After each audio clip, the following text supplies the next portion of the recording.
জিহবা কাটাকে খুব বড় অপরাধ মনে করেন না বিএনপির চেয়ারপারসনের উপদেষ্টা জনাব হাবিবুর রহমান হাবিব ভাই। তিনি বেশ কয়েকদিন আগে জিহবা কেটে দেওয়া দা, ছুরি, কোদাল, খন্তা যা আছে সেখান থেকে মানুষের জিহ্বা কেটে দিতে বলেছিলেন।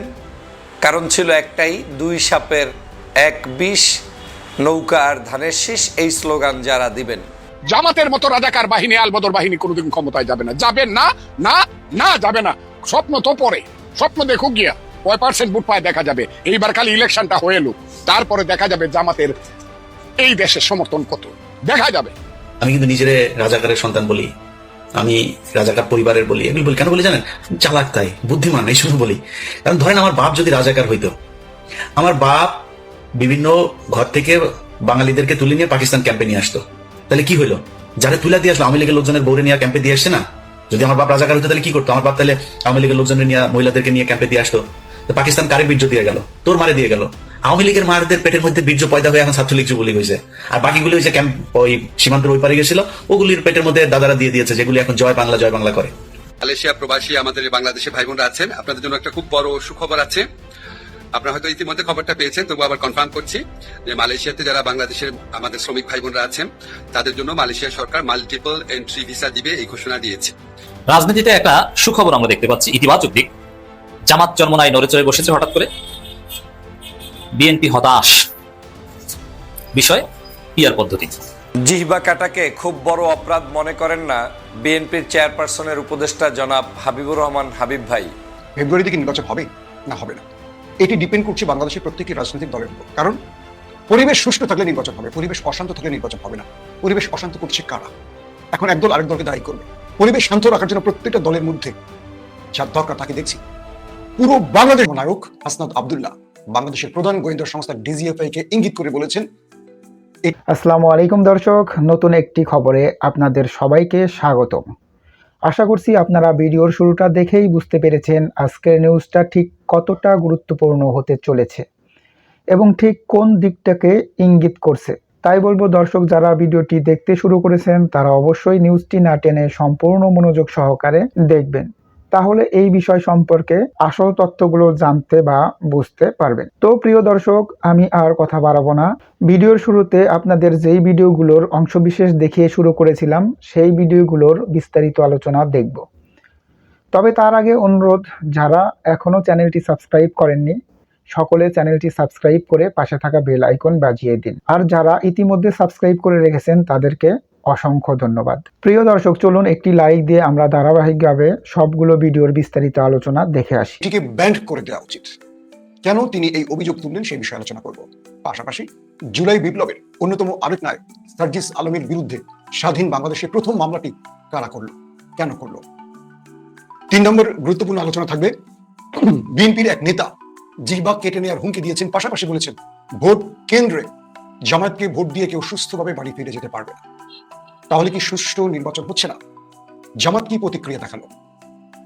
পরের আলোচনার বিষয়টি থাকবে যে বাংলাদেশ কি দিল্লির পকেটে আবারও চলে যাচ্ছে, বা কেউ দিল্লির পকেটে বাংলাদেশকে ঢোকাবার চেষ্টা করছে। দর্শক, নাসিরউদ্দিন পাটোয়ারি বলেছেন ফেব্রুয়ারিতে নির্বাচন হবে না। একের পর এক আমাদের সামনে বিপদ ঘনিয়ে আসে। অন্যদিকে সিলেটের কোম্পানিগঞ্জ আমরা দেখলাম সাদা পাথর কিভাবে লুট হয়েছে, এর জন্য আসলে কারা দায়ী? ফেব্রুয়ারিতে নির্বাচনের ঠিক ঘোষণার আগ মুহূর্তে বিএনপি সবচেয়ে বেশি চাপে পড়ে গেছে অভ্যন্তরীণ চাঁদাবাজদের বা দুর্নীতির কারণে। পাশাপাশি এই সুযোগটি কাজে লাগাচ্ছে জামায়াত ইসলাম। আবার জামায়াতের আমিরের সাথে হঠাৎ করে মাহফুজ আলম কেন দেখা করলেন, কি বার্তা দিলেন তার কানে কানে। চলুন এই বিষয়গুলো নিয়ে আজকে আলোচনা করতে চাই। প্রিয় দর্শক, আমি এই লাইভটি শুরু করব প্রথমেই নাসিরউদ্দিন পাটোয়ারির একটি বক্তব্য থেকে। কি বলেছিলেন নাসিরউদ্দিন পাটোয়ারি, চলুন আমরা এক নজর শুনে আসি।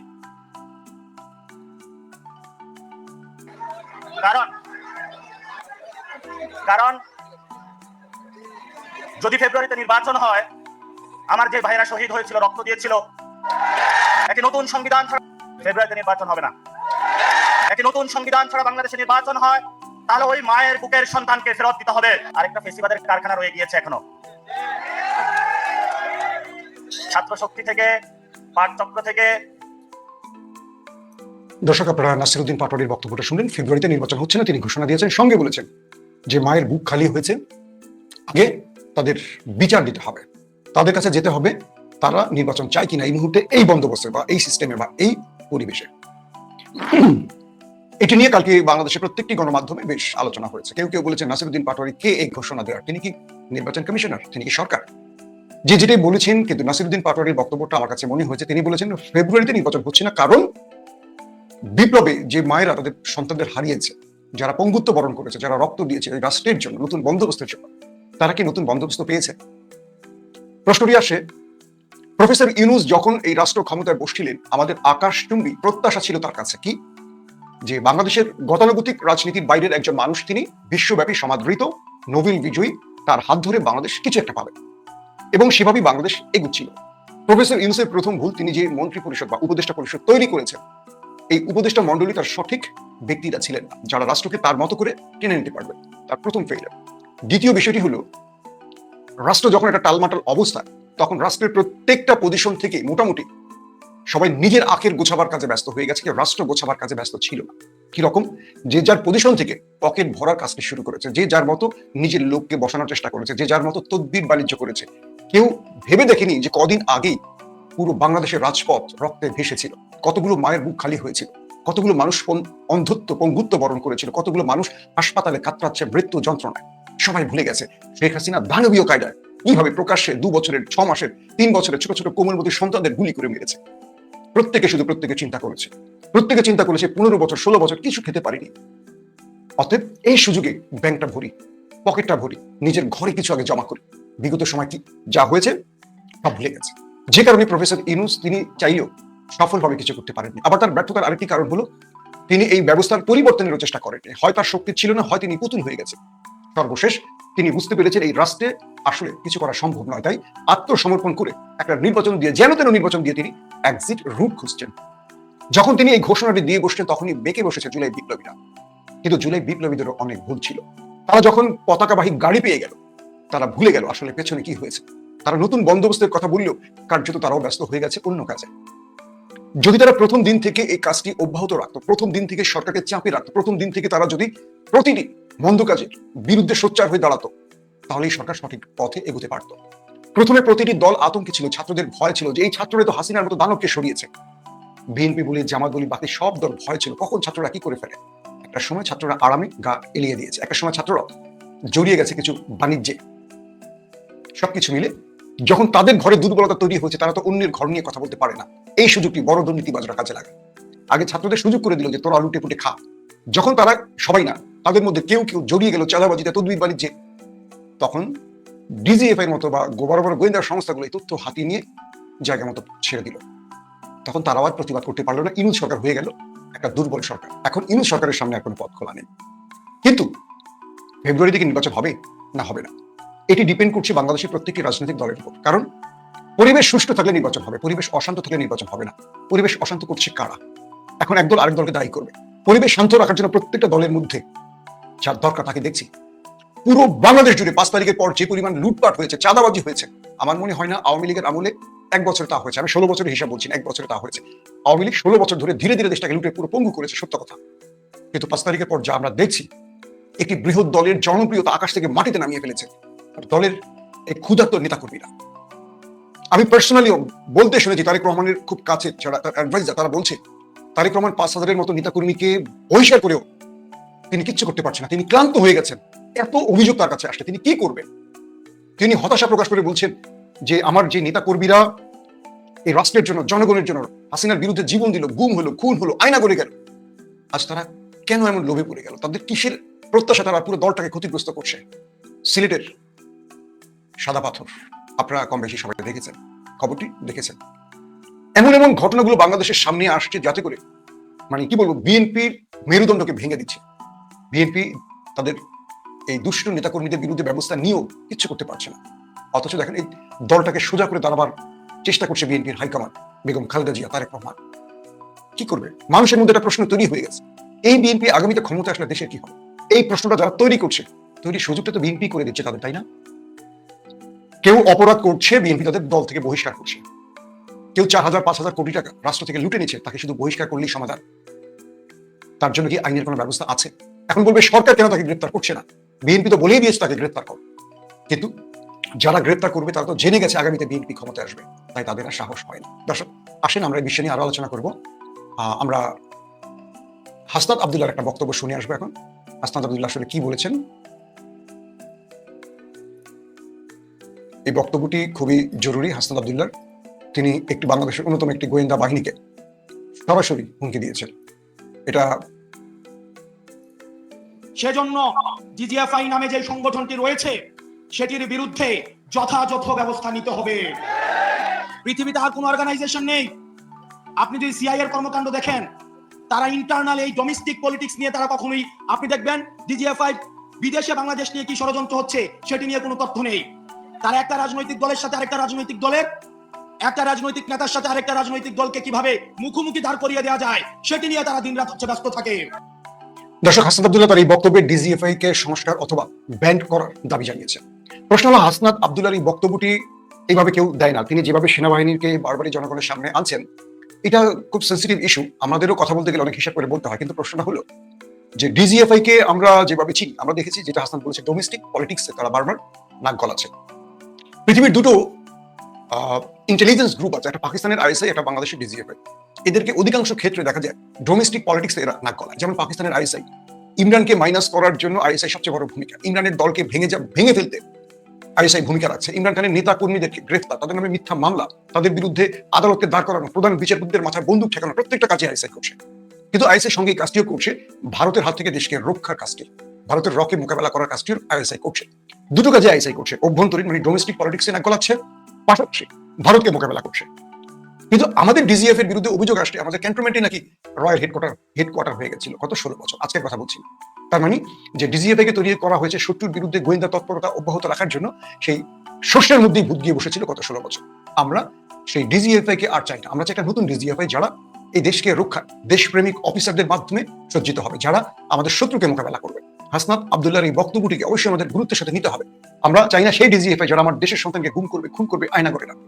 আমরা চাই শত্রুদের তারা আয়না ঘরে রাখবে, যারা দেশের বিরুদ্ধে কাজ করছে, স্বাধীনতাকে ধ্বংস করতে চাইছে, যারা ওপার থেকে এসে দিল্লির প্রেসক্রিপশনে কাজ করছে, সেই সব ডিজিএফআই যারা এই শত্রুদেরকে, দিল্লির মিত্রদের, বন্ধুদের বা দিল্লির ষড়যন্ত্রকারীদের দমন করবে। আমি আশা করবো আমাদের সেই ডিজিএফআই কে আমরা আগামীতে দেখতে পাবো, এবং এই বক্তব্যটিকে খুব হালকা করে নেওয়ার কিছু নেই। দর্শক আমরা আরেকটি গুরুত্বপূর্ণ কথা শুনতে চাই, এটা জামায়াতের। আমি আলোচনা করার আগে কিছু ভিডিও দেখি আপনাদের সাথে আলোচনা করতে চাই। দর্শক তার এই বক্তব্য তিনি আবেগে দিয়ে থাকেন, বুঝে শুনে দিয়ে থাকেন, থ্রেড হিসেবে দিয়ে থাকেন, দিয়েছেন। তার পরবর্তীতে তার ভিতরে অনুশোচনা আসা উচিত যে আমার এই বক্তব্য সঠিক হয়নি, এটা আসলে দেওয়া উচিত হয়নি। বরং এখন টিভি চ্যানেলে এসে বলেছেন যে জিহ্বা কাটা এটা কি খুব বড় কিছু হলো? মানে জিহ্বা এটা তো কেটে দেওয়াই যায়, এটা খুব একটা বড় অপরাধের কি আছে? এটা তো কোনো বড় কোনো অপরাধ না। একজন বিএনপির চেয়ারপারসনের উপদেষ্টা, যিনি বাংলাদেশের আগামী দিনের, তিনি আশা করেন, প্রত্যাশা করেন, বা রুলস বলে সিনিয়র হিসেবে তিনি এমপি হলে মন্ত্রী হবেন, সেই ব্যক্তি যদি মন্তব্য করেন যে জিহ্বা কাটাটা এটা কি খুব বেশি অপরাধ হয়েছে, এটা বলাটা কোনো অপরাধী না, তাহলে বুঝতে পারেন যে আসলে আমরা কোন দিকে যাচ্ছি এবং আমরা যে নতুনত্বের রাজনীতি খুঁজছি সেই নতুনত্বের রাজনীতি আদৌ আমরা পাচ্ছি কিনা। আমি আগের ভিডিওতেও বলেছিলাম যে ব্যক্তিগতভাবে আমি ওনার সাথে বহু টকশো করেছি। 5ই আগস্টের পরে শাহবাগে একই মঞ্চে বক্তব্য দিয়েছি। পছন্দ করা একজন ব্যক্তি, অপছন্দের কিছু নেই। কিন্তু হঠাৎ করে এই 5ই আগস্টের পরে কেন জানি আমার সেই পুরাতন বন্ধুরাই পরিবর্তন হতে চলেছেন এমনভাবে, যেটাকে আর কোনোভাবেই বরদাস্ত করা যায় না, মেনে নেওয়া যায় না। আর মেনে নিলে আপনি তাহলে আর মানুষের মধ্যে থাকতে পারেন না। মানে আপনার জিহ্বাটা ধরে কেটে দিবে যেখান থেকে ইচ্ছা সেখান থেকে, সেটা দা দিয়ে হোক, খন্তা দিয়ে হোক, কুড়াল দিয়ে হোক, কেটে ফেলবে। এরপরে আবার সাংবাদিকরা জিজ্ঞেস করবে ভাই এটা কেন করলেন, তো বলবে যে এটা কি খুব বেশি বড় কোনো অপরাধ হয়ে গিয়েছে, এটা কি খুব বেশি বড় কিছু হয়ে গিয়েছে, মানে এটা কোনো ব্যাপারই না। তাহলে এই হচ্ছে আপনার আমার সোনার বাংলাদেশ, আর আপনার আমার সোনার বাংলাদেশের নেতাদের বক্তব্য। গত 16টি বছর আমরা আওয়ামী লীগ থেকে বাংলাদেশকে রক্ষা করার জন্য লড়াই করেছি, সংগ্রাম করেছি। সেখানে এই হাবিব ভাই অন্যতম, আমাদের সাথেরই একজন সহযোদ্ধা। আমরা অনলাইনে টকশোতে কথা বলেছি, তখন কি বলেছি? আওয়ামী লীগের জুলুম, আওয়ামী লীগের অত্যাচার, আওয়ামী লীগের নির্যাতন, আওয়ামী লীগের গুম, আওয়ামী লীগের খুন, আওয়ামী লীগের অন্য মতের মানুষের উপরে জুলুম নির্যাতন, বাক স্বাধীনতা হরণ, এই কথাগুলোই তো আমরা বলেছি। তা আওয়ামী লীগ যে আচরণগুলো গত 16 বছর এস্টাবলিশ করেছে, একই আচরণ তার বিরোধিতাকারী ব্যক্তিদের কাছ থেকে যখন হবে, তাহলে সেই আচরণটা আর আওয়ামী লীগের আচরণের মধ্যে কোনো পার্থক্য থাকে? তাহলে আওয়ামী লীগ আর বিএনপির মধ্যে পার্থক্যটা কোথায় হাবিব ভাই? আরো দেশনেত্রী বেগম খালেদা জিয়ার আপনি একজন উপদেষ্টা। আমি গতকালকের জন্য একটা ভিডিওতে বলেছিলাম যে চেয়ারপারসনের উপদেষ্টা মানেই ভীমরুতিতে পেয়েছে। এই যে আমাদের আরেকজন উপদেষ্টা ফজলুর রহমান সাহেব সকাল সন্ধ্যা ব্যস্ত আছে মুজিব বন্দনা নিয়ে। আওয়ামী লীগকে এস্টাবলিশ করার জন্য যে কয়জন ব্যক্তি দায়িত্ব পেয়েছেন তার মধ্যে অন্যতম হচ্ছে এই অ্যাডভোকেট ফজলুর রহমান। তার কোনো ইস্যু নাই। ইস্যু ছাড়া যেই সাধারণ শিক্ষার্থীরা বাংলাদেশকে স্বাধীন করে দিয়েছে তাদেরকে শত্রু বানানো তার একটা ইস্যু, তাদেরকে রাজাকার বানানো তার একটা ইস্যু। ঢাকা বিশ্ববিদ্যালয়ের ছাত্ররা কত সুন্দর আয়োজন করেছে, শিবিরের ছেলেরা আয়োজন করেছে, সেখানে যে নাগরিক হত্যা করা হয়েছে অবৈধভাবে, সেই হত্যাকাণ্ডের বিরুদ্ধে তারা ফেস্ট করেছে, সেই ছবিগুলো প্রচার করেছে। তিনি বলছেন ক্যাম্পাসগুলোতে এদের ছবি টানানো হয় কেন? সব রাজাকারের বাচ্চা। বাংলাদেশের নিজামী, সাইদি, কাদের মোল্লা, আলী হাসান মুজাহিদ, মীর কাসেম আলী, এদের রক্তের বিনিময়ে আজ এই বাংলাদেশটা স্বাধীনতার পথ সূচিত হয়েছে। শুধু তাদের রক্তই নয়, হেফাজতে ইসলামের রক্ত, 57 জন সেনা অফিসারের রক্ত, 24-এর গণ অভ্যুত্থানের আমার ভাইদের রক্ত, এভাবে করে শেখ হাসিনার হাতে যারাই মৃত্যুবরণ করেছে সকল রক্তের সমন্বয়ে আজকের এই বাংলাদেশটা আমরা পেয়েছি। কিন্তু আজকের তাদেরকে আবার দূরে ঠেলে দেওয়ার জন্য মিথ্যা শেখ হাসিনার বানানো নাটকগুলোকে সামনে এনে যুদ্ধাপরাধী নাটক এই সেই বানাচ্ছেন ফজলুর রহমান সাহেব। একটা বার ভেবে দেখেন নাই যে আপনার অস্তিত্ব আজ কোথায় থাকতো যদি এই আন্দোলনে সফল আমরা হতে না পারতাম? কিন্তু তিনিও একই আওয়ামী লীগের স্টাইলে যাকে তাকে রাজাকার বানাচ্ছে। 20 বছর 25 বছরের ছেলে রাজাকারের কি বোঝে, তাকেও রাজাকারের সন্তান, রাজাকার উপাধি দিয়ে দিচ্ছে। তার মানে সেই আওয়ামী লীগের ফটোকপি কয়েকজন ব্যক্তি এখন বাংলাদেশে চলমান রেখেছে, তার মধ্যে এই ফজলুর রহমান আর একজন অন্যতম। আমি সে কারণে বলছি আমাদের এই হাবিব ভাইয়ের বক্তব্য, ফজলু ভাইয়ের বক্তব্য, এরকম করে আরো কয়েকজন নেতা আছে তাদের বক্তব্য যে কোথায় নিয়ে যাচ্ছে এই দলটাকে এবং কোথায় নিয়ে যাচ্ছে প্রশ্নবিদ্ধ করছে সেটা তারা নিজেরাও জানে না। আর এই কথাগুলো যারা স্মরণ করিয়ে দিবে তারা হয়ে যাবে রাজাকারের দোসর, তারা হয়ে যাবে আলবদর আল শামস। দুঃখ লাগে, কষ্ট লাগে, এটা হতে পারে না।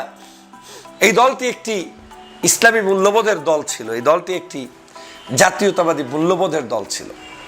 এই দলটাতে যদি বামপন্থী একজন নাস্তিক্যবাদী লোকও থাকতে পারে, ধরেন গণতন্ত্রের স্বার্থে যে সবাই থাকবে, তাহলে এই দলের উচিত ছিল এই দলে ডানপন্থী আদর্শবাদী মানুষরাও থাকবে যারা ন্যায়ের পক্ষে কথা বলবে, অন্যায়ের বিরুদ্ধে কথা বলবে। কিন্তু আজ তারা কোণঠাসা। আমি নিশ্চিত তাদের আজকে অস্তিত্ব নেই। এখানে শুধুমাত্র তাদেরই অস্তিত্ব যারা সকাল সন্ধ্যা জামাত শিবিরকে গালি দিতে পারবে, মানে ইসলামপন্থী রাজনৈতিক দলগুলোর বিরুদ্ধে স্লোগান তুলতে পারবে, পীর সাহেবদেরকে নেশাখোর বলতে পারবে। আজকে তাদের খুব মূল্যায়ন। এটা দলের জন্য যেমন ক্ষতিকর, দেশের জন্য ক্ষতিকর, ঐক্যের জন্য ক্ষতিকর। আমি হাবিব ভাই আপনার এই জিহ্বা কাটার দুঃসাহসটা আমি মেনে নিতে পারি না। এটা অত্যন্ত জঘন্য একটি কাজ আপনি করেছেন, বলেছেন। আপনার উচিত জাতির কাছে এসে প্রকাশ্যে ক্ষমা চেয়ে যে না, এই ধরনের বক্তব্য আমার মতো সিনিয়র রাজনীতির থেকে কোনোদিন। দর্শক, আশা করি সবগুলো ভিডিওই আপনি মনোযোগ সহকারে দেখেছেন। সেই সাথে দর্শক, এই ভিডিওগুলো সম্পর্কিত যদি কোনো তথ্য বা মতামত থাকে তাহলে অবশ্যই কমেন্টস করে জানিয়ে দিন। এতক্ষণ সাথে থাকার জন্য ধন্যবাদ। আবার দেখা হবে আগামী ভিডিওতে কোনো নতুন টপিকস নিয়ে। সকলের সুস্বাস্থ্য কামনা করে বিদায় নিচ্ছি। আল্লাহ হাফেজ।